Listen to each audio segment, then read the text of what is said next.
Muy buenas noches, señoras y señores. Una nueva entrega de Tarea Fina, el programa que hemos decidido hacer con un par de compañeros para actualizar las banderas, para lograr unidad de concepción y unidad de la acción, para dedicarnos a hacer un análisis y no opinión, para no comernos la curva, para dedicarnos a las cuestiones de fondo y no de forma.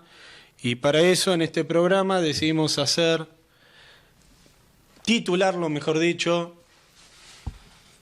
Forja el Nacionalismo Popular, a partir de un libro que escribió el compañero que tenemos aquí presente, Juan Godoy, sociólogo, pero voy a dejar que se presente él mismo. ¿Cómo andás, Juan? Bueno, buenas tardes, todo bien, todo en orden, por suerte. Dentro de lo que de la situación del país estamos bien. Y trataremos de estar mejor, por ahí uniéndonos puede ser un poco más llevadero. Exactamente, tal cual. Juan, ¿querés contarnos un poco de introducción? ¿A qué te dedicás? ¿Qué haces? Sí, brevemente, yo soy sociólogo, licenciado en sociología y soy docente universitario, es decir, eso es lo que me da el pan, dar clases en las universidades, y mayormente me dedico a las temáticas nacionales, latinoamericanas, ¿no? Digo, lo que nosotros se ha dado a llamar en la corriente del pensamiento nacional latinoamericano, y también algunas cuestiones de la historia en clave revisionista, ¿no? Digo, es decir, a la historia oficial nosotros le hemos puesto desde una corriente nacional un revisionismo histórico, ¿no? En clave popular. Bueno, intentamos de reconstruir algunos hechos de la historia visto desde el punto de vista de los sectores populares, ya no de como la historia oficial, liberal, que miró los hechos a partir del punto de vista de la oligarquía argentina, ¿no?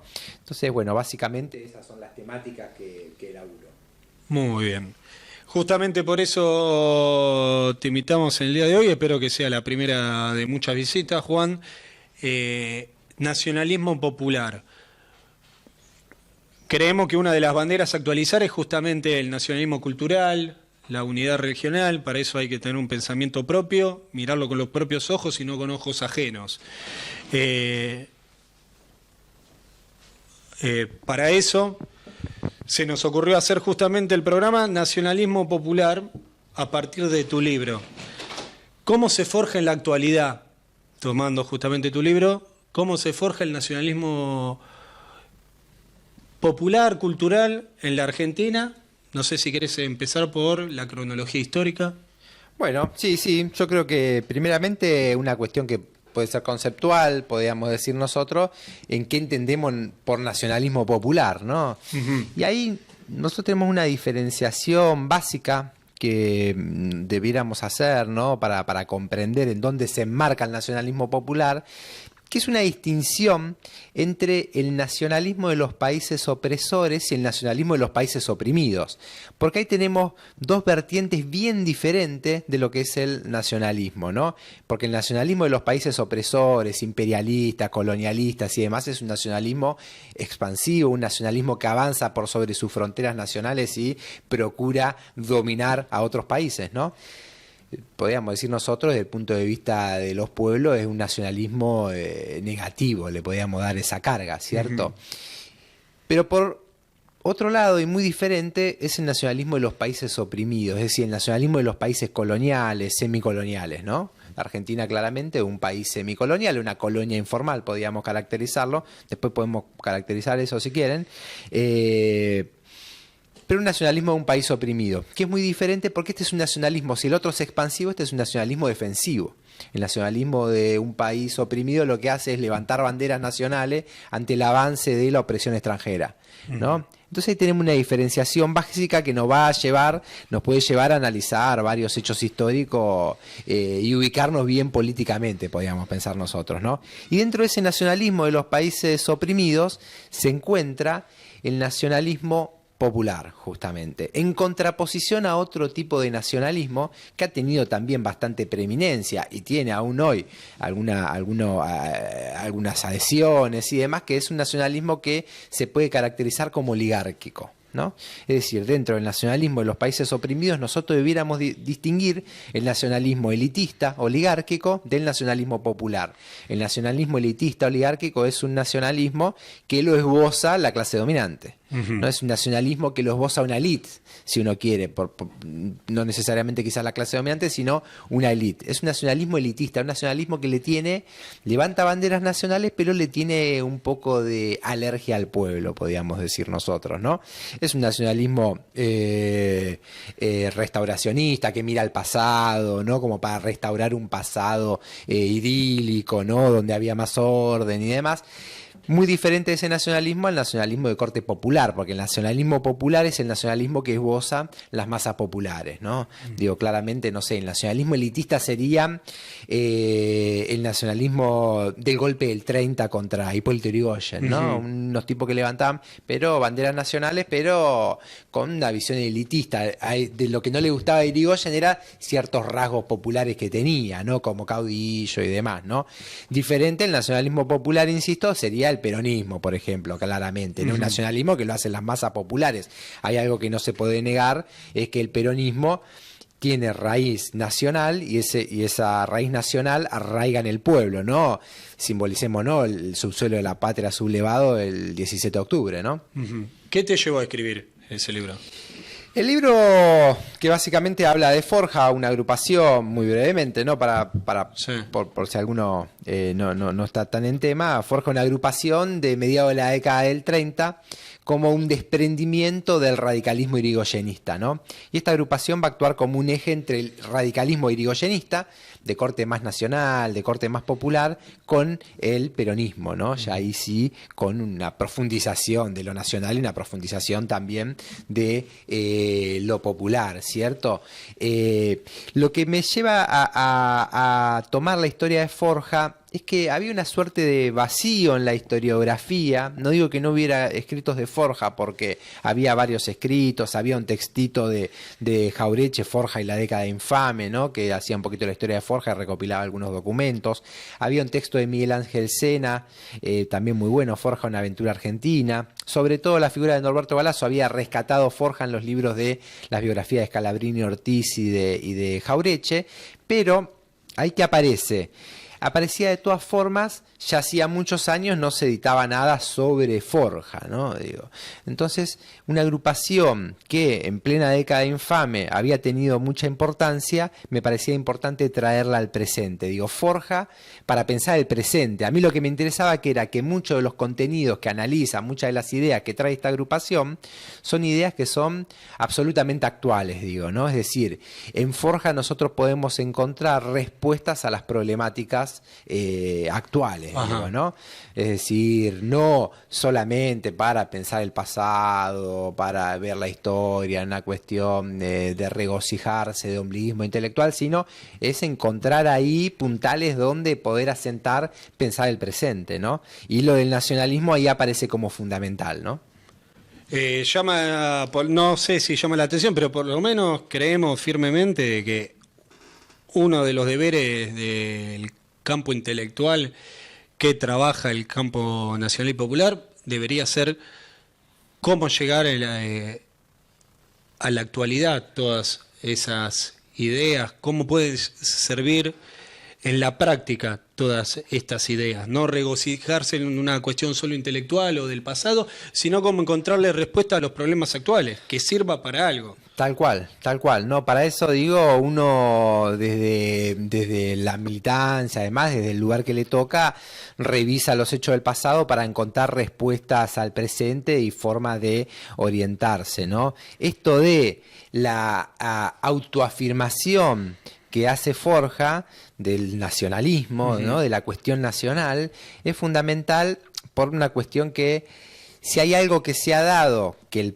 el colonialismo cultural apunta fuertemente, es a la autoestima nacional, es decir, a destruir la autoestima nacional, a incorporar en nosotros la idea de que no podemos ser un país desarrollado, no podemos desarrollar industria, no podemos tener fuerzas armadas, desarrolladas, etcétera, etcétera, ¿no? La idea de el no poder te instaura el colonialismo cultural, ¿no? Que va a llevar a la autodenigración de lo nacional. Claro, para decir, nunca tener la autodeterminación. Tal cual, exactamente. Entonces Forja va a ser un levantamiento de la autoestima nacional, va a ser un levantamiento para lograr la autodeterminación nacional. La famosa frase, nada grande se puede hacer sin alegría. Exactamente, sí, tal cual. Y ahí, entre las temáticas que me parecen bien sustanciales y para pensar el presente, digo el presente no solo hoy 2018, sino en los últimos años, podríamos decir, es que hay un tema principal en Forja que es la discusión de la dependencia. Es decir, Forja considera que hay una cuestión nacional a resolver, que es justamente que nosotros rápidamente, luego de nuestro periodo de emancipación, caímos en una dominación indirecta. ¿No? Ya no una dominación directa, sino una dominación indirecta por parte de Gran Bretaña, claramente, ¿no? A lo cual podíamos pensar nosotros, sobre todo después del 55, del golpe de las bombas y del golpe de Estado contra el peronismo, la revolución nacional inconclusa que queda, ingresa también fuertemente los Estados Unidos, ¿no? Entonces la Argentina empieza a ser una suerte de colonia informal de Gran Bretaña, Europa, Estados Unidos, ¿cierto? Los forjistas resaltaban fuertemente el papel de Gran Bretaña, que era un papel que no aparecía, estaba oculto. Había algún texto, hay un texto de Hernández que denuncia, ¿no? Hay un texto justo de un año antes de la fundación de Forja de los hermanos Irasusta, parte de este nacionalismo más elitista, ¿no? Ajá. Que denuncia también la relación con Gran Bretaña.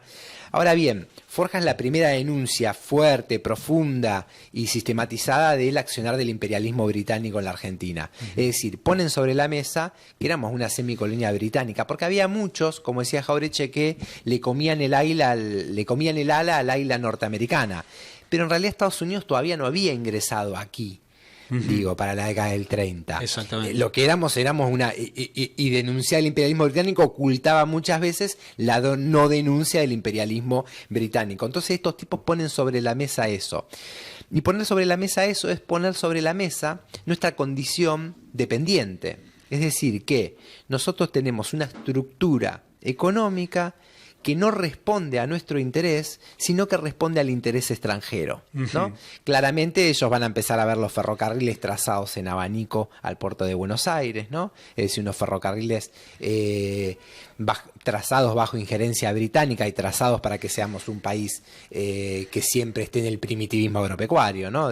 Scalabrini, que justamente era de Forja, se dedicó a escribir. Exactamente, ¿no? Escribe Política británica. En el Río de la Plata, ¿no? Donde ahí plantea la idea esta de la dominación informal. Dice, es una política invisible la británica, claro, la que tiene en el Río de la Plata, que es dominarnos pero en forma invisible, ¿no? Como con los ferrocarriles, como dominando el Banco Central, porque van a encontrar ahí que en el pacto Roca-Runciman, ¿no? Un pacto que se firma entre Argentina y Gran Bretaña, Roca, el vicepresidente, hijo del que había sido 2 veces presidente, también de nombre Julio Argentino, y Runciman, el segundo de la corona británica por entonces, ¿no? En ese pacto, por ejemplo, se encuentra que el Banco Central de la República Argentina se crea por interés del imperialismo británico. Y no solo se crea por interés del imperialismo británico, sino que la mayoría accionaria de ese banco va a quedar en manos justamente británicas. Es decir, el Banco Central era una suerte de apéndice de la economía británica en la Argentina. Entonces, claro, ¿qué empiezan a encontrar los forjistas? Que todos los resortes de la economía, toda la estructura económica está en manos extranjeras. Ahí, uno de los maestros de Jauretche, que era un tipo bastante olvidado, también de Forja, que se llamaba Manuel Ortiz Pereira, explicaba esto sencillamente. Decía, Argentina es un país rico, ¿no? Argentina es un país en el que produce gran cantidad de riqueza. Argentina es un país que llueve la riqueza, dice Ortiz Pereira. Pero alguien sobre la Argentina colocó un techo. Y claro, con ese techo los argentinos no nos mojamos con la riqueza del país. Y como todo techo tiene desagües, un desagüe a Europa, a Inglaterra y otro a los Estados Unidos. Lo que sencillamente explica, así Manuel Ortiz Pereira, es la dependencia Es decir, la dependencia, que es que a vos te monten una estructura económica que haga que la riqueza que producimos los argentinos, y nosotros sabemos que lo único que produce valor es el trabajo, ¿no? Entonces la riqueza que producimos los trabajadores argentinos no se quede aquí, sino que drene al extranjero, se vaya al extranjero y la disfrute en otro lugar y no aquí, ¿no? Nosotros siempre estemos en la condición de país semicolonial, ¿no? Exacto. Se me viene a la cabeza la metáfora esa granero del mundo, que es justamente básicamente lo que está diciendo vos. Para ellos somos eso, somos exactamente un silo, algo seco, estático, que no puede moverse de eso. Exactamente. Y ahí es el colonizaje pedagógico que nos impusieron, porque nosotros lo reivindicamos como orgullo. Eso. Tal cual, a eso mismo. Justo cuando vos me lo decías, yo iba a eso mismo, decir que los británicos lo digan, uno dice, bueno, tiene lógica porque responde a su interés. Ahora que nosotros lo adoptemos como orgullo, es parte de ese colonialismo cultural o colonialismo pedagógico, ¿no? Porque claro, esa dependencia va a ser posible por el colonialismo pedagógico. Porque claro, una colonia se asegura a partir de la presencia del ejército extranjero en tu territorio, la opresión directa, ¿no? Alguien hace algo, lo reprimen, lo meten preso, lo matan, lo que fuera. Aquí no hay ejército extranjero ocupando, salvo, siempre vale la aclaración, una parte de nuestro territorio, ¿no? Digo, las Malvinas desde 1833 y ahí tenemos un colonialismo directo, pero quitando este caso concreto, que siempre hay que denunciarlo desde ya, después no hay presencia del ejército extranjero. Entonces, claro, ¿cómo puede ser que la Argentina sea parte de este saqueo y no haya un ejército que asegure la dominación? Claro, porque la dominación se asegura por el colonialismo pedagógico, ¿no? ¿Qué va a hacer ese colonialismo pedagógico? Va a invisibilizar la dependencia. Y no solo la va a invisibilizar, sino va a llevar a que nosotros la justifiquemos con lo que marcabas vos, Gonzalo, es decir, con decir es granero del mundo con orgullo, o de adoptar el liberalismo económico también como nuestra doctrina económica, ¿no? Porque si uno va, no sé, a la facultad de economía, mayormente lo que se enseña es liberalismo económico, exactamente, ¿no? Ahí los tenemos, ¿no? Entonces digo, nosotros adoptamos esa ideología que es una ideología de la dependencia, porque claro, siempre el liberalismo va a llevar a que nosotros nos mantengamos en la condición de país semicolonial, ¿no? Entonces digo, claro, todo esto está cargado de presente, porque si uno observa la estructura económica de la Argentina, sobre todo del 55 para acá, y más aún, quitando ese interregno, podríamos decir, de la vuelta del peronismo, pero quitando ese interregno del 76 para acá con la profundización, uno observa la estructura económica y está absolutamente extranjerizada, concentrada, ¿no? Y nuestra riqueza drena al extranjero. Bastaría ver, no sé, la cuestión de la minería, como hoy ni siquiera pagan retenciones, pero antes pagaban 5% de retenciones, aporto de destino, es decir, cómo prácticamente no administramos el comercio exterior, algo fundamental para un país como la Argentina, los puertos, los ferrocarriles también, prácticamente destruida la matriz ferroviaria, ¿no? La productiva, es decir, toda nuestra estructura está siendo una estructura económica dependiente. Cuando uno observa, no sé, los datos de la deuda externa y encuentra que el 83 acá la Argentina pagó más de 400.000 millones de dólares de deuda externa, uno dice, y en el 83 debíamos 47.000 millones y hoy debemos deber más de 200.000 millones, entonces uno dice, eso es la dependencia, claro. Un drenaje enorme de riqueza, 400.000 millones de dólares son prácticamente un PBI argentino de hoy, podríamos decir, ¿no? Cuando uno observa el dinero que hay en estos paraísos fiscales, ahora le dicen guaridas fiscales, ¿no? Se estima más o menos en unos 400.000 millones de dólares también.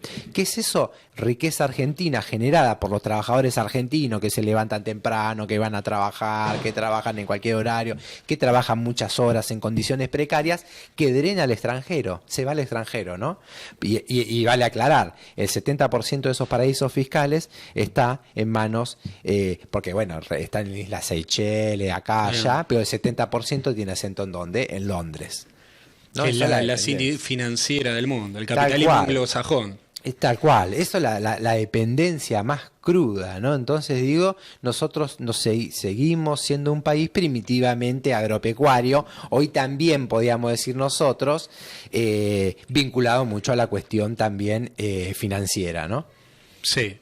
Justamente ahí podemos observar en lo que decís que hay una línea coherente y sistemática en un movimiento claramente antinacional, y así como hay una línea que se mantiene en la historia de un movimiento antinacional, claramente tenemos la misma línea que se mantiene del movimiento nacional.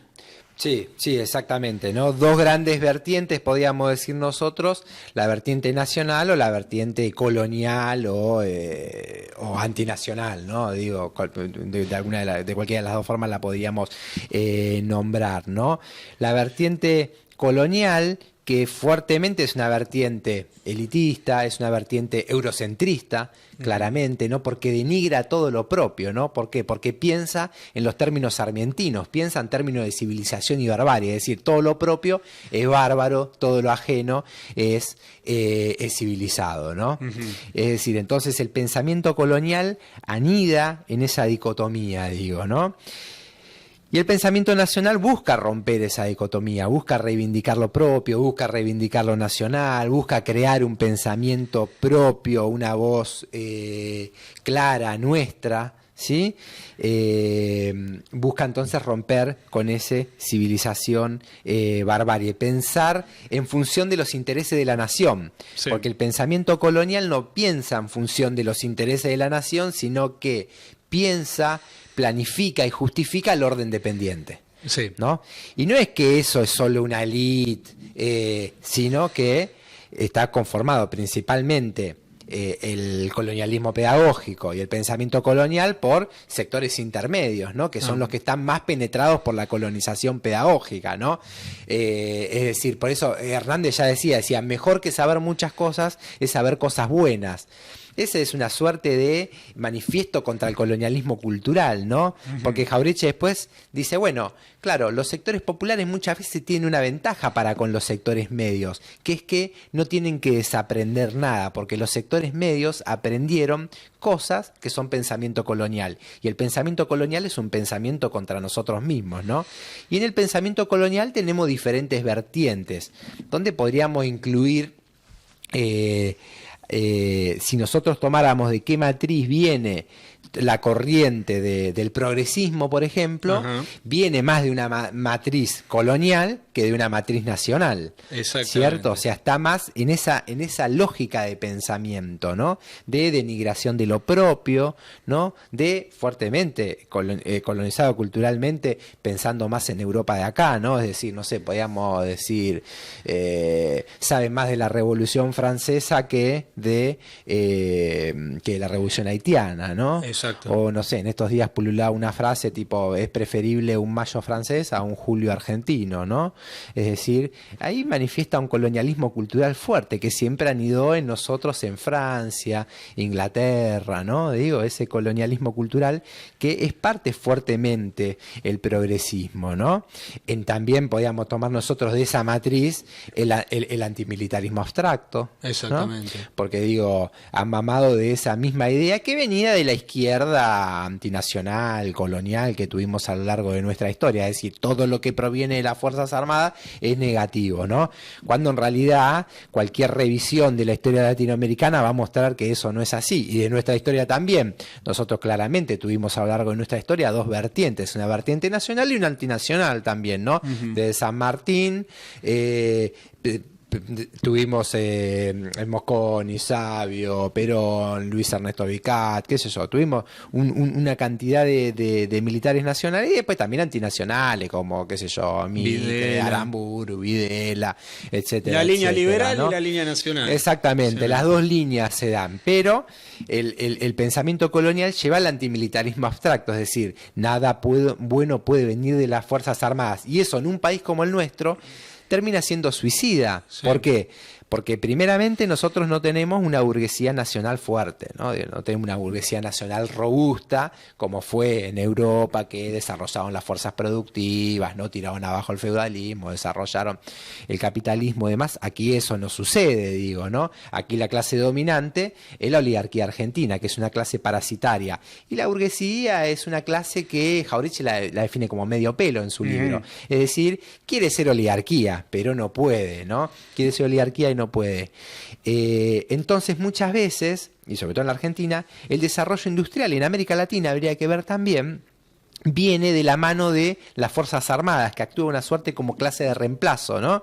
Podríamos decir, e impulsa el desarrollo industrial. Claramente en nuestro país es muy claro eso, porque el desarrollo del pensamiento industrial fuerte arranca en la década del 30, justamente en la misma década esto de Forja, y va a tener su desarrollo pleno en el peronismo, ¿cierto? Sí, hay otra cosa que me gustaría remarcar de Forja, que me parece que justamente con esta cuestión del progresismo vale recalcar, fueron un grupo de intelectuales que se animó a ser más que simplemente un grupo de intelectuales. Se animaron a la política, a la acción. Tal cual, tal cual. Cosa que en la actualidad también esos mismos círculos deberían replantearse esas cosas. Sí, aparece acá Forja lo que vos decís claramente, ¿no? Un grupo militante muy fuerte. Digo, gente muy, si bien venía muchos de sectores medios y demás, esta militancia le va a traer el ostracismo. Los tipos dedican su vida a eso. No sé, Forja dura 10 años, de 1935 a 1945. Se desintegra por el 17 de octubre para sumarse al peronismo naciente, ¿cierto? Y muchos se van a sumar, sobre todo trabajando en el gobierno de la provincia. Pero digo, en esos 10 años Forja hace 4.000 conferencias. 4.000, y las conferencias no eran, digo, una conferencia, un teatro. En los últimos años un poco sí, pero la conferencia era un acto callejero, quiero decir, ¿no? Digamos, conferencia, pero es un acto, agarraban un cajón de un almacén, lo ponían y empezaban a decir las verdades que tenían para decir. Imprimían un volante, cuadernos. No era una situación cómoda, no era una situación cómoda, claramente, ¿no? Eso lo sintetizó muy bien Homero Mansi. Él dijo en un momento: yo tenía que elegir entre ser un hombre de letras o hacer letras para los hombres.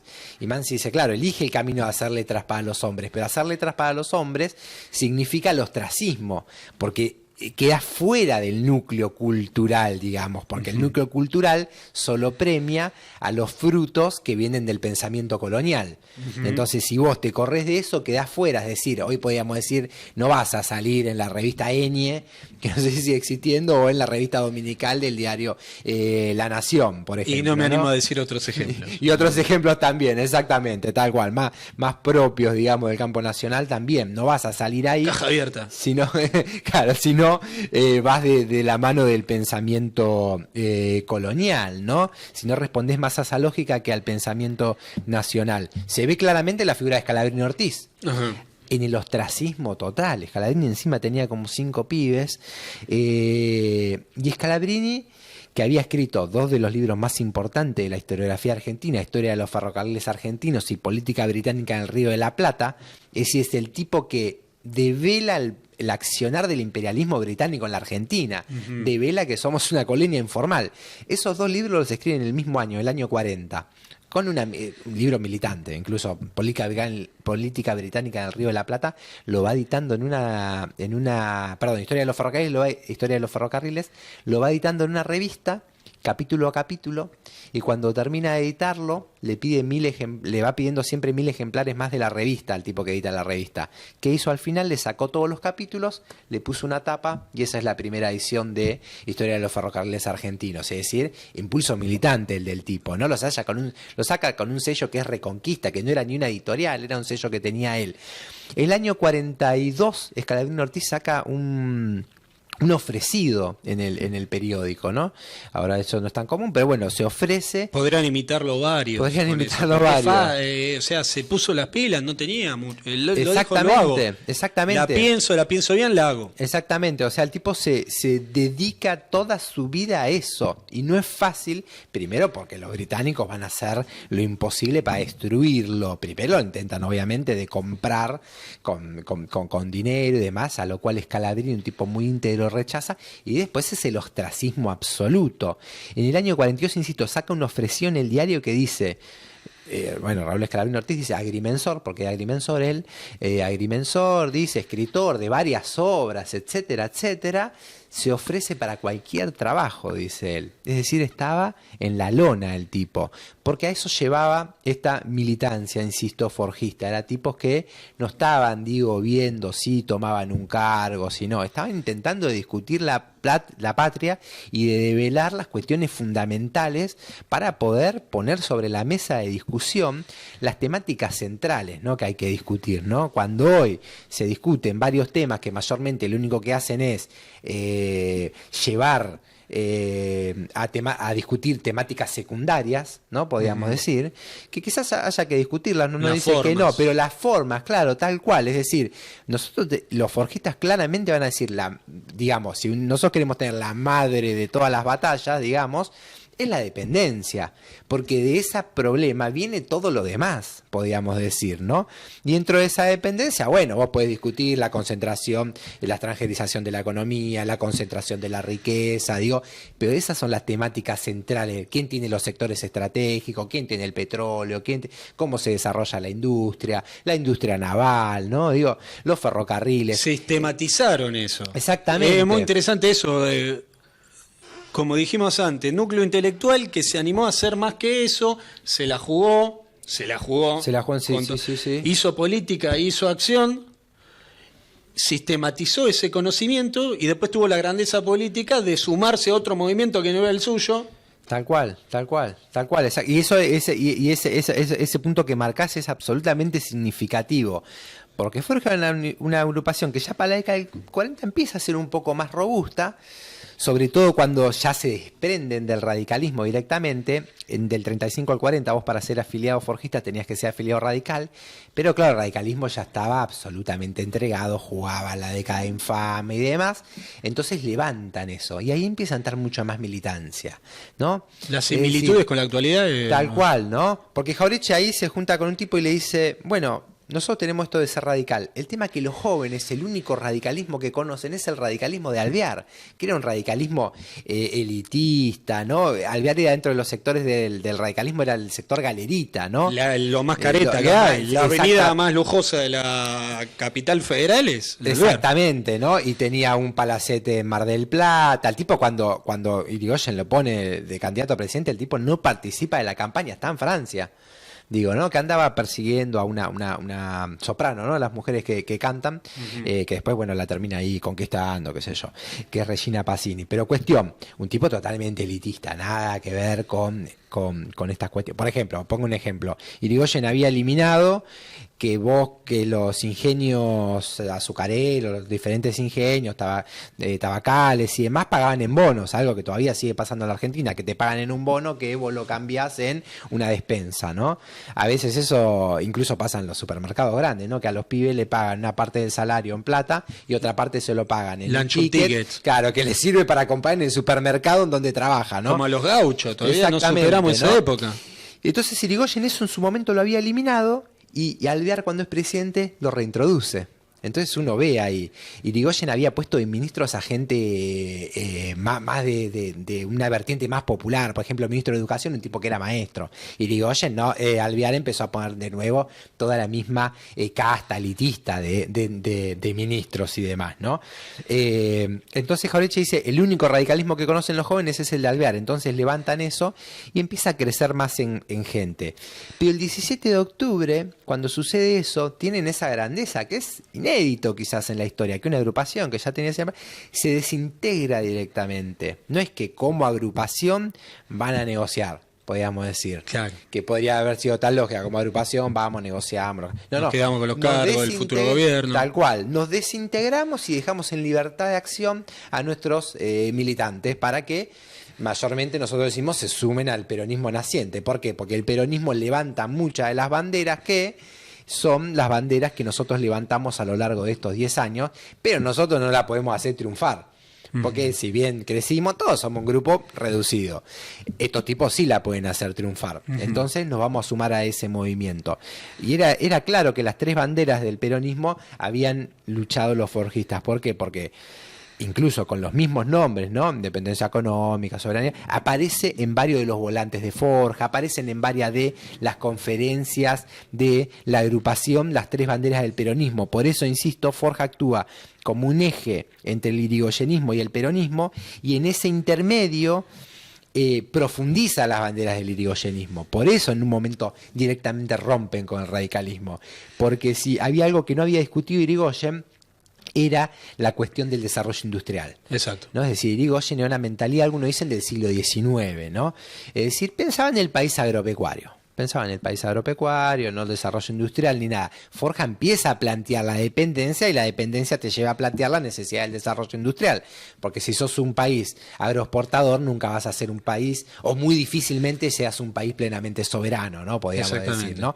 Entonces, en ese punto, los forjistas empiezan a profundizar eso, que, bueno, claramente después el peronismo lo va a llevar a la práctica, ¿no? Pasando de ser una Argentina pastoril, subdesarrollada, a una Argentina potencia, una Argentina que no producía nada, a una Argentina que produce autos, que produce energía nuclear, que produce aviones, ¿no? El cambio de la Argentina es sustancial, ¿no? Podríamos decir, porque el peronismo principalmente lo que va a discutir como parte de un nacionalismo popular, va a levantar banderas nacionales, claramente, pero claro, si en una colonia las banderas nacionales, en una colonia directa, las banderas nacionales se las levanta tomando las armas, no sé, Sandino con Nicaragua cuando invade los norteamericanos, ¿qué hace? Toma las armas, claro, y lo termina expulsando. Podríamos tomar algún caso así de intento de colonización directa. Acá la colonización era indirecta. Entonces, levantar banderas nacionales, ¿qué era? Hacer una revolución nacional, que al fin y al cabo es lo que hace el peronismo, no una revolución nacional, es decir, toda la estructura económica que está en manos extranjeras, principalmente británicas, ¿qué hacemos? La nacionalizamos. Entonces nacionalizamos los ferrocarriles, nacionalizamos los puertos, creamos una flota mercante fuerte que se había iniciado en la presidencia de Castillo unos añitos antes. Nacionalizamos el Banco Central de la República Argentina. Hacemos que sea de la República Argentina porque no lo era. Cuestiones osadas. Tal cual. Nacionalizamos los depósitos bancarios. Nacionalizamos el comercio exterior, fundamental para la Argentina, para discutir la estructura económica, ¿no? Porque, claro, la Argentina tiene lo que se denomina como renta agraria diferencial, es decir, el campo produce una riqueza exorbitante, una riqueza mucho mayor que en cualquier lugar del mundo. Es decir, si vos en Francia invertís 10, ganás 10, en Argentina invirtiendo esos mismos 10, ganás 60, ¿no? Entonces digo, es la riqueza más fuerte del país. Que son datos que no se saben. Exactamente, ¿no? Jauretche y Metol Ferré, el uruguayo, dicen, esa es una clave que está oculta, dice la renta agraria, porque Uruguay también comparte la misma característica, la pampa húmeda sería una parte de la... Que también toda América, justamente, Uruguay, cuando somos lo mismo. Tal cual. Entonces, la división de todos los países responde solo al interés británico. Exactamente, ¿no? Y Uruguay, claramente, ¿no? Una creación de Gran Bretaña como un estado tapón, ¿no? De traidores propios nuestros también. Exactamente, tal cual, exactamente, ¿no? Entonces ahí discutir la renta agraria diferencial aparece como lo principal. Nosotros sabemos quizás que en Venezuela la discusión del petróleo es lo principal, o que en Chile el cobre, pero a veces no podemos sintetizar que la discusión de la renta agraria diferencial es lo principal aquí en la Argentina, ¿no? Dentro de otros temas también, digo, pero es nuestra riqueza, lo que más riqueza produce al país. Sin controlar el comercio exterior, pocas posibilidades tenemos de encarar un desarrollo industrial serio, podríamos decir, y de ser un país plenamente soberano. Se vio también, se ve en la actualidad claramente, y se vio también en los últimos años, es decir, no controlamos el comercio exterior. Todos los diciembre los tipos especulaban con... acaparando en los silobolsas, ¿no? Digo, los granos de soja para no liquidarlos, esperando una devaluación para así poder liquidar y ganar más dinero, ¿no? Que se lo hacían al anterior gobierno, también se lo hacen a este, en cierto punto, a pesar de que le va bajando las retenciones, presionan fuerte siempre con la no liquidación. Incluso una diputada, ¿no? Le dijo, tienen que liquidar, qué sé yo, pues nosotros hicimos mucho por ustedes, pero la oligarquía, la única patria que conoce es la de su bolsillo, podríamos decir, ¿no? Entonces defiende ese interés.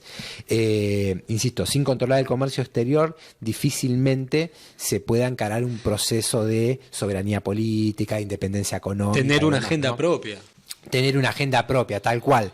Porque si vos no manejás tu estructura, te la manejan de afuera, ¿no? Entonces, si vos no manejás el comercio exterior, te lo manejan los pulpos acaparadores, ¿no? Los trus agropecuarios. Si no manejás, si tenés una deuda externa tan grande como la nuestra, ¿no? Gran parte fraudulenta, ya lo sabemos, si no lo decimos nosotros como militantes políticos, si no lo dijo un juez de la Nación en el 2001, si ustedes recuerdan el fallo del juez Ballesteros sobre la causa de Alejandro Olmos, ¿no? Patriota, ¿no? Alejandro Olmos, gran patriota, ¿no? Dijo, sí, es verdad, lo que dice Olmos es verdad, dijo el tipo, ¿no? Entonces no es que lo decimos nosotros, el militar, no, un juez de la Nación lo dijo, que por casualidad en estos días, si mal no recuerdo, digamos casualidad, lo estaban por ver de destituir, una cosa por el estilo, ¿no?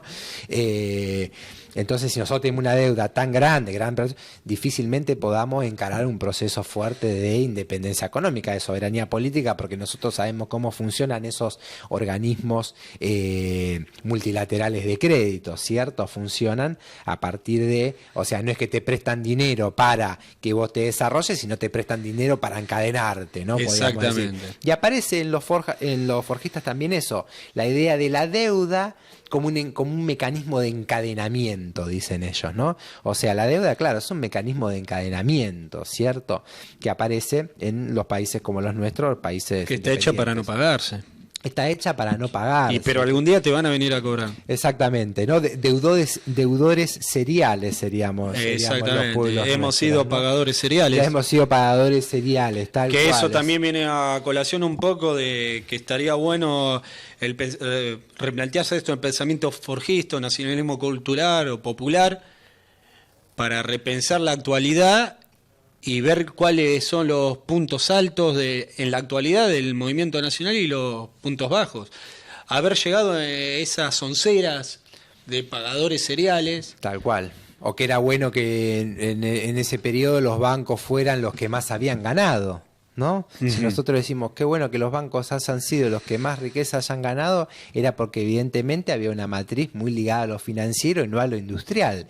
Y nosotros sabemos que lo financiero hay algo que no hace, que es producir trabajo, ¿no? Exactamente, se dedica a la especulación. Exactamente. Y entonces lo levantamos, en estos últimos años lo levantamos a medias a tipos como Jauretche. Si hacemos una cosa, decimos otra. Exactamente, ¿no? Mayormente lo que pasó un poquito con el pensamiento nacional, Jauretche más, como una suerte de vaciamiento del contenido, ¿no? Digo, una suerte de vaciamiento del contenido. Es decir, una frase suelta, así como que queda bien y demás, ¿no? La forma, pero no era el contenido de los tipos, porque si íbamos al contenido encontrábamos estas contradicciones que vos bien marcás, Gonzalo, digo, ¿no? La cuestión de la deuda, la cuestión de la estructura económica, que poco se había avanzado sobre esa estructura económica dependiente, ¿no? Y eso le pone límites a tu proyecto político, quieras o no. Vos, si no discutís la estructura económica dependiente, en momento de bonanza vas a poder redistribuir un poquito mejor la riqueza y demás, ¿no? Pero más allá de distribuir un poquito mejor, no vas a poder plantear un proyecto fuerte de soberanía política, independencia económica. Y en 6 meses, ¿no? Lo bueno que hiciste, te lo van a tirar para un castillo de naipe. Tal cual, ¿no? Una enseñanza incluso podría ser para nosotros cómo actúa la oligarquía argentina, porque si uno observa estos 2 años, la oligarquía va al hueso, y si uno ve, va la estructura económica, va a profundizarte tu estructura económica dependiente. Entonces digo, una enseñanza al revés para nosotros, digo, ¿no? Es decir, cuando sos gobierno hay que ir al hueso, podríamos decir, ¿no? Y el hueso justamente es la estructura económica dependiente, ¿no? Y la discusión también cultural tiene que aparecer, pero no puede estar solamente la discusión cultural ligada a un matutino, podríamos decir, ¿no? Ligada coyuntural, al día a día, o la agenda impuesta, que crees que estás haciendo la rebeldía y lo único que haces es el juego. Exactamente. Y ahí entra, para profundizar un poco más, Juan, el tema de el pensamiento nacional, el nacionalismo popular, el nacionalismo cultural en la agenda actual del movimiento nacional. Puntos altos, puntos bajos, qué se debería hacer, en qué errores caemos. Bien. Ahí nosotros tenemos siguiendo un poquito la línea y con lo que vos me marcas, digo, discutir la cuestión cultural profunda de la patria es primeramente, reivindicar lo nuestro, digo, ¿no? Reivindicar las manifestaciones culturales nuestras, digo, ¿no? Amplias, digo, no sé, desde el arte, plástica, la música, podríamos pensar. Y porque después, todas esas cosas las tenemos, no es que es una invención nuestra de nosotros dos acá. exactamente. Carpani, pum. Exactamente. Si hay algo rico que nosotros tenemos es las manifestaciones culturales. Tenemos una tradición riquísima, digo, en el arte, en la música, danza, en todo, ¿no? Digo, pero gastronomía, lo que quiera. Exactamente, ¿no? Pero eso se ha dejado de lado, ¿no? Entonces tenemos que discutir eso, reivindicar realmente estas manifestaciones culturales, populares y demás, aparece como fundamental. En la cuestión del pensamiento también. Porque nosotros a veces dimos discusiones de forma, como me marcaste vos varias veces, sino de contenido, es decir, creamos instituciones y demás, pero que mayormente se quedaron en la forma y no discutieron el contenido. Es decir, si nosotros creamos instituciones culturales, ¿no? Ya sea cualquier institución cultural que cada uno se pueda tomar, ¿no? Que se crearon en el último periodo, ¿no? Si nosotros creamos instituciones culturales, pero no damos la discusión por el contenido, quizás sea peor. Porque si la institución cultural no da la forma, no da la discusión por el contenido va a ser colonialismo pedagógico. Uh-huh. El colonialismo pedagógico, evidentemente, no es bueno para nosotros, ¿no? Es decir, nosotros tenemos que dar la discusión de creación de instituciones, por ejemplo, pero en esas instituciones las tenemos que cargar de contenido, el contenido nuestro, digo, ¿no? Pero si nosotros creamos instituciones que reproducen el eurocentrismo, que reproducen la denigración de lo propio, la denigración de lo nacional, la denigración de lo popular, difícilmente esas instituciones sean buenas. Digo, ¿no? Porque el pensamiento colonial, insisto, es un pensamiento que es contra nosotros mismos. Es el que planifica la dependencia económica, destruye la autoestima nacional, ¿no? Destruye, y al fin y al cabo lo que va a ser fuertemente finalidad última es destruir el ser nacional, ¿no? Pues no lo digo como jugar una esencia. a la agenda del imperialismo. Exactamente. Si a vos te destruyen tu identidad como pueblo, es muy fácil dominarte.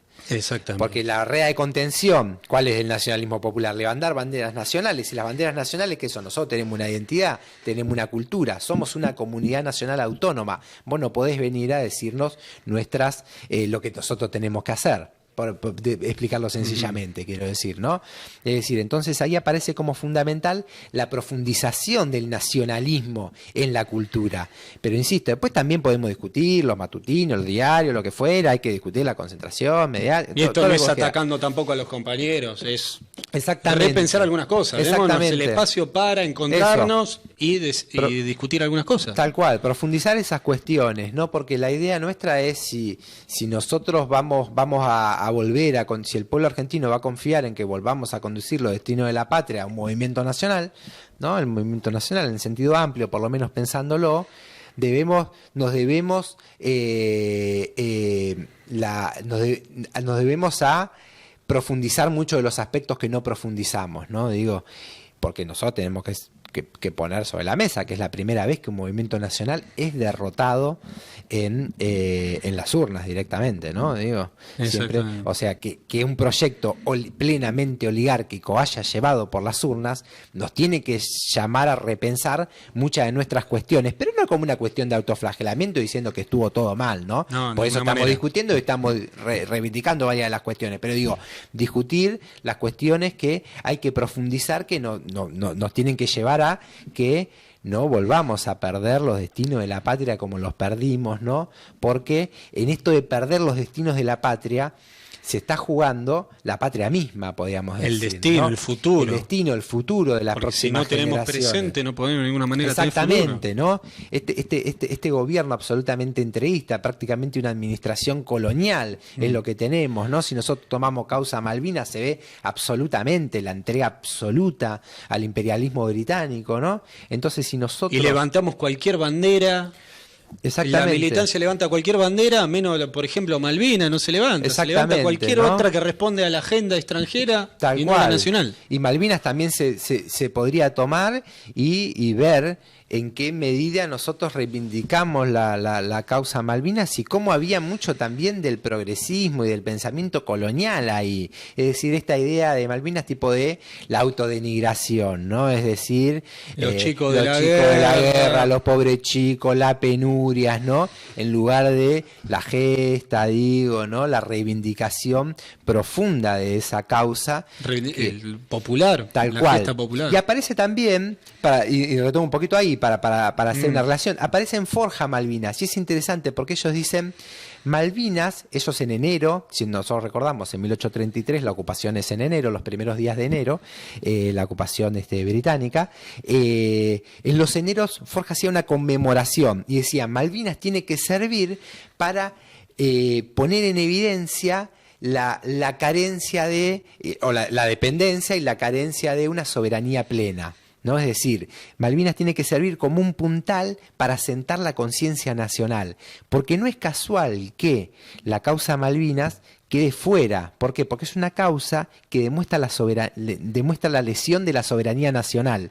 Entonces los instrumentos culturales actúan muy rápidamente, propios y ajenos, ¿no? Digamos propios entre comillas también, digo, porque ahí se ponen de acuerdo. Por acción u omisión. Sí, se ponen de acuerdo todos, ¿no? En la visión colonial, ¿cierto? Y no es casual, ¿por qué? Porque es una causa que lleva muy fuertemente a fortalecer la conciencia nacional. Es decir, cuando vos das cuenta que está tan lesionada tu soberanía nacional porque tenés una parte de una provincia ocupada, es decir, se incrementa, en contraposición a eso se incrementa la conciencia nacional. Por eso los instrumentos culturales actúan rápidamente y lo intentan de neutralizar diciendo esto, llenándola de un conjunto de sonceras, que los chicos de la guerra, que la guerra absurda, que etcétera, etcétera, etcétera, ¿no? Digo. Justamente en eso, Juan, ¿qué rol juega el progresismo en esto del nacionalismo cultural, el nacionalismo popular, el pensamiento emancipatorio, la liberación o la dependencia? Bien, y mayormente va a responder a la lógica colonial, digo, ¿no? Porque si nosotros hiciéramos dos grandes vertientes, nacional, colonial, el progresismo estaría más del lado de lo colonial que de lo nacional, ¿cierto? Por lo tanto, y no es casual, ¿por qué? El progresismo mayormente, nosotros sabemos, estaba conformado por sectores medios, penetrados por el colonialismo cultural, etcétera, etcétera, y también ese progresismo muchas veces ocupa lugares centrales en la estructura cultural, ¿no? Es decir, ocupa la difusión muchas veces de las cuestiones culturales, ¿no? Y no es casual que pase esto, ¿por qué? Porque cuando hay un movimiento tan fuerte y que ha calado tan profundo como el peronismo, ¿no? Y que tiene una potencialidad revolucionaria tan profunda, ¿no? Digo, es decir, el momento de más avance nuestro sobre la dependencia y demás, fue la Revolución Nacional Justicialista. Cuando hay un movimiento que es tan profundo, también ahí el colonialismo pedagógico actúa muy rápidamente y muy fuertemente. Y ahí podíamos pensar el progresismo. ¿Por qué? Porque el progresismo es una forma que se sumen al movimiento nacional, digamos, sectores que son un poco ajenos, pero que se suman, pero con la matriz esta progresista se los neutraliza, digamos, ¿no? Se los neutraliza dentro del movimiento nacional. Quedan neutralizados, ¿por qué? Porque responden a la otra lógica, digo, ¿cierto? Si se entiende. Es decir, los aparatos culturales van a actuar muy rápidamente sobre estos sectores medios y demás que se suman a un movimiento popular como el peronismo, porque ahí hay lo que algún autor por ahí denominaba como la alianza plebeya, la alianza entre los sectores populares y los sectores medios, ¿no? Ahí lo quiebra, porque a estos sectores medios progresistas le mete un conjunto de ideas que va a llevar más bien a denigrar lo que es la experiencia de ese movimiento nacional peronista. Por ejemplo, pongo un ejemplo quizás para que se entienda bien. El progresismo cala muy fuertemente, nosotros dijimos ya el antimilitarismo abstracto, es decir, va contra el núcleo del peronismo, ¿no? Podríamos decir. Alguien por ahí dijo, no, nosotros aprendimos política de una abogada y mujer y no de un militar y varón, ¿no? Digo, es una soncera bien del progresismo, podríamos decir esa. Y además de eso, ha calado fuerte, por ejemplo, el levitismo. Claro. Es decir, que es una forma de neutralizar gente que se suma al movimiento nacional, neutralizarla, porque entonces el levitismo, ¿no? El peronismo de base, eso decían, es la etapa superior del gorilismo, decían, ¿no? Es decir, Evita era la buena, Perón era el malo, ¿no?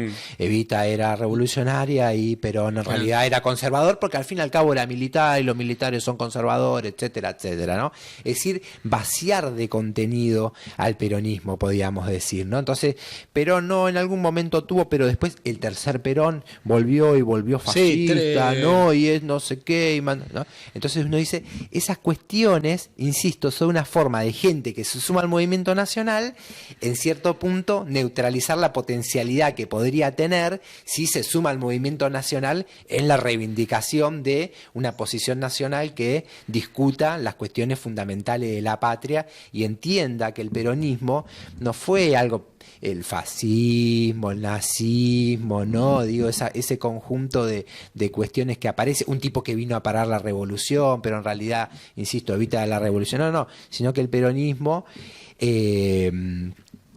llevó a cabo una revolución nacional en el país, que cambió este país de ser una colonia informal británica a tener soberanía nacional plena en esos años de gobierno, y la estructura económica, aún sobre la que hoy se monta la Argentina, en gran medida es la estructura económica heredada del peronismo, ¿no? Es decir, basta ver, por ejemplo, en materia de gas, cuestión actual, el gasoducto que hace Perón al sur era para 20 millones de personas, ¿no? Hoy somos 40, o sea, la mitad del gas viene de aquella época, podríamos decir, ¿no? Tuvo un planeamiento estratégico. La estructura de los ferrocarriles, si bien desintegrada, en gran medida es la heredad de esa época, los talleres ferroviarios, las organizaciones de base, intermedia, incluso podemos decir los hospitales, ¿no? Creo que ahí fue también el fuerte del peronismo, fue eso, sus conquistas no fueron de forma o pocas o solo por la superficie, fueron profundas y se transformaron en cultura. Exacto. Hoy lo veníamos hablando con Gaby, mientras que pasábamos por Valentín Alsina, y en medio de tantos años que pasaron y de un gobierno antipopular claramente, los únicos beneficiados son los niños. Está metido en la conciencia y eso es por ahí lo que más le molesta a los gorilas propios y ajenos. Y ajenos, tal cual. Sí, exactamente, ¿no? Porque lo que hay fuertemente también, además de esta revolución económica, es una revolución cultural muy fuerte. Por ejemplo, esa época es la época dorada del cine argentino. Claro. Se denomina así, la época. Hay una explosión, un boom editorial. Se edita muchísima cantidad de libros nacionales. Entonces tenés cine, deportivos, libros, el deporte, ¿no? Digo, y demás. Entonces digo, también hay una cuestión cultural muy fuerte de reivindicación de lo propio. Entonces, ¿no? Algo revolucionario tuvo. Exactamente, tal cual, ¿no? Que los compañeros progres no se quejen tanto, ¿no? Exactamente, yo coincido ampliamente, ¿no? Y no solo para la Argentina, sino para América Latina, digo, ¿no? Porque hasta el Che Guevara cuenta que cuando andaba por Bolivia ahí en la segunda gira, si mal no recuerdo qué hace, iba a una casita perdida en una montaña en Bolivia y había un ranchito que tenía una foto de Perón y de Evita, ¿no? Es decir, caló muy fuerte en América Latina, porque el peronismo aparte le dio un nivel de vida a los trabajadores que además de todo este desarrollo le dio un nivel de vida a la clase trabajadora que no se veía en el resto de América Latina, e incluso habría que ver en el mundo cómo se veía eso. Y no solo le dio un nivel de vida a los trabajadores, sino le dio poder de decisión. Y eso me parece fundamental también en las cuestiones que estamos hablando. ¿Por qué? Porque Perón no es que solamente va a hablar por los trabajadores, los dirigentes peronistas, sino que los dirigentes peronistas van a ser trabajadores, van a ser ministros, como el ministro de Trabajo, que era el gremio del vidrio, Exacto. Que era Freire, como Borlenghi, ministro del Interior, Bramuglia, de Relaciones Exteriores, es decir, esto de en las embajadas poner agregados obreros, una cuestión absolutamente revolucionaria para hoy que estamos en el siglo XXI, mediados del siglo XX, el cuerpo diplomático es el cuerpo cuerpo más elitista que hay, Exacto. aún hoy, ¿no? Y Perón, que le mete agregados obreros en todas las embajadas, varios de los cuales llegan a ser embajadores. La ¿no? reforma del 49. La reforma constitucional del 49, Con ¿no? respecto a las mujeres, con respecto a los obreros. Exactamente, ¿no? Con respecto a las mujeres, con respecto el tercio que hereda a los trabajadores, muchos son diputados, son senadores, son gobernadores, son, ¿no? Digo, son intendentes. ¿Qué quiero decir? Los trabajadores tienen puesto de decisión, digo, no son hablados por los sectores medios que ocupan sus cargos, ¿no? Ocupan los cargos y demás, sino que los trabajadores tienen representación directa en el Parlamento, tienen representación directa en los ministerios. Es más, todas las decisiones que se tomaban en todos los ministerios tenían un tipo de la CGT. Y todas las decisiones que se tomaban en todos los ministerios en un punto tenían la auditoría de la CGT. Exactamente. Es decir, el tipo que dirigía la mesa paritaria y demás, que arreglaba los aumentos salariales, era un tipo de la CGT. El rol de los militares, del periodismo, de los intelectuales, marcando agenda, propuestas, problemáticas. Exactamente. Ensuciándose. ¿No? Pero, sí, tal cual, ¿no? Digo, pero transpirando la camiseta. No en la... Exactamente, pero la cuestión del diario La Prensa la resuelve rápidamente, ¿no? Se lo expropia y se lo da a la CGT. La cuestión del periódico de la rural lo soluciona rápidamente, se lo expropia y se lo da a la Fundación Eva Perón, ¿no? Se daba, eso es justo, podríamos decir, el general, ¿no? Es decir... pero claro, insisto, todas estas cosas pasaron, realmente existieron esas personas, esas conquistas, existieron esas acciones, existieron... Se puede retomar algo de eso en un movimiento nacional. Exactamente, ¿no? Y es fundamental retomarlo, me parece a mí, porque si nosotros no entendemos que el peronismo fue el punto más alto de la revolución nacional dentro de nuestro país, por estas cuestiones que nosotros venimos hablando y por muchas más desde ya, en el rato que nosotros tenemos, ponemos luz sobre algunas cuestiones, no tenemos norte como movimiento nacional. Si nosotros pensamos que la experiencia de los últimos años, a pesar de la riqueza que tuvo y demás, que no la negamos, nosotros participamos y demás, apoyando y todas las cuestiones, y no nos arrepentimos de ninguna manera, pero si no entendemos que ese proceso no fue más profundo que el peronismo, como en algún momento se había planteado, en algún momento se planteó, no, es la superación del peronismo, porque... Por alguna medida por ahí de corte liberal y demás, es decir, si no entendemos, nos quita el norte. Porque nuestro norte tiene que ser discutir estas cuestiones que nosotros estamos charlando, discutir la dependencia, discutir la estructura económica, discutir quién tiene la riqueza, ¿no? Digo, discutir cómo redistribuimos mejor la riqueza también que se genera y cómo la riqueza se quede acá, porque si mucha riqueza se va al extranjero, aunque nosotros la discutamos, ya está en otro país. Exactamente. Justamente tomando eso que vos decís, del norte del campo nacional, del nacionalismo popular en la actualidad, ¿cuál es para ir cerrando, la conclusión que puedes sacar actualmente del rol que debe ser tomado, del rol que debemos ejecutar en el próximo tiempo, el nacionalismo cultural o popular? Y me parece que un poco de las cuestiones que nos ponen en agenda, un poco las cuestiones que nosotros estuvimos charlando, ¿no? Digo, y seguir esta máxima que trajo Perón, ¿no? Digo, primero la patria, después el movimiento y por último los hombres, ¿no? Es decir, porque se ha invertido en gran medida esa noción, podríamos decir, ¿no? Y realmente poner por encima la patria, digo, ¿no? Porque la restauración oligárquica que estamos viviendo es una restauración atroz, podríamos decir, ¿no?